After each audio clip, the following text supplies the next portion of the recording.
Sahabat bertanya, semua dapat syafaatmu ya Rasul? Tidak. Kalau kau mau mendapat syafaatku, ada 2 syaratnya. Apa syaratnya kata Nabi? 1, dirikan sholat. Ini yang paling penting Pak. Ayo, Bapak mau mendapat syafaat, periksa dirinya. Sholatnya bagaimana? Ketika tidak mendirikan sholat, demi Allah, kafir di hadapan Allah.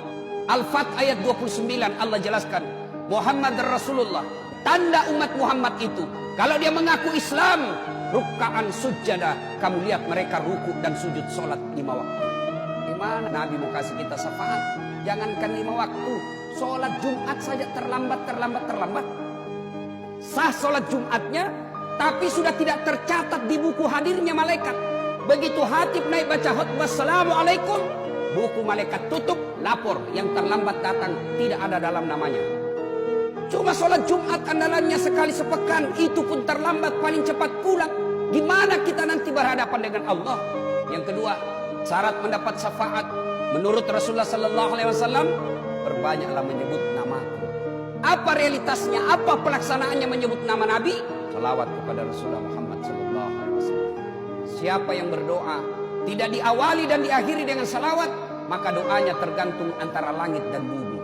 Bapak passwordnya berdoa, kalau mau berdoa Allahumma salli ala Sayyidina Muhammad wa ali Sayyidina Muhammad, baru terbuka pintu aras doa. Ketika tidak bersalawat, tidak akan sampai doa kita. Dengar baik-baik firman Allah, innallaha wa malaikatahu yusalluna ala nabi. Sesungguhnya Allah dan para malaikatnya bersalawat kepada Rasulullah Muhammad sallallahu alaihi wasallam. Maka wahai orang-orang yang beriman, yusalluna ala nabi, ya ayyuhalladzina amanu sallu alaihi wa sallimu taslima.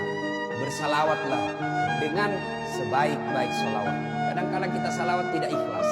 Kadang-kala kita salawat penyebutannya tidak bagus. Muhammad SAW, artinya perbaiki salawat karena itu bagian kecintaan kepada Nabi. Heran kalau ada orang Islam malas menyebut Nabi, padahal Nabi selalu mencintai kita sejak hidup sampai akhir hayat beliau. Ketika Nabi sakaratil maut, datang malaikat ingin mencabut nyawanya. Ya Muhammad, hari ini saya diperintah Allah untuk mencabut nyawamu. Bagaimana menurutmu? Nabi menjawab, ya Jibril, saya tidak khawatir. Kalau hari ini saya harus dicabut nyawaku, tolong berikan saya berita gembira.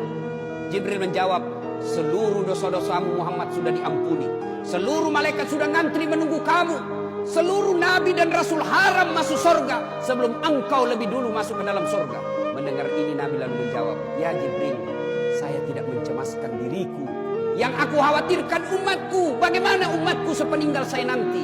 Jibril lalu naik menghadap kepada Allah. Turun Jibril membawa berita. Ya Muhammad, ada berita gembira dari Allah. Meskipun engkau sudah tidak di tengah-tengah umatmu, selama umatmu masih berpegang kepada Quran dan Sunnah, aman umatmu.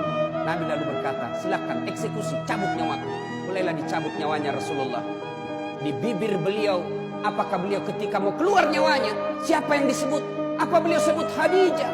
Apa beliau istri Aisyah? Apa beliau sebut cucunya Hasan Husain? Tidak. Siapa yang disebut? Ummati, ummati, ummati. Umat kita yang disebut Nabi.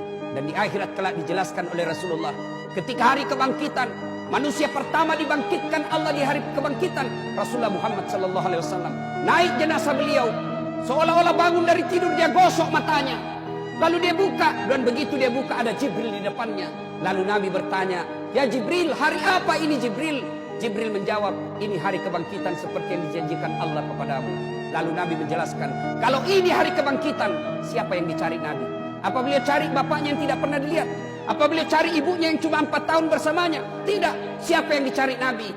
Jibril, kalau ini hari kebangkitan, aina ummati? Mana umatku? Mana umatku?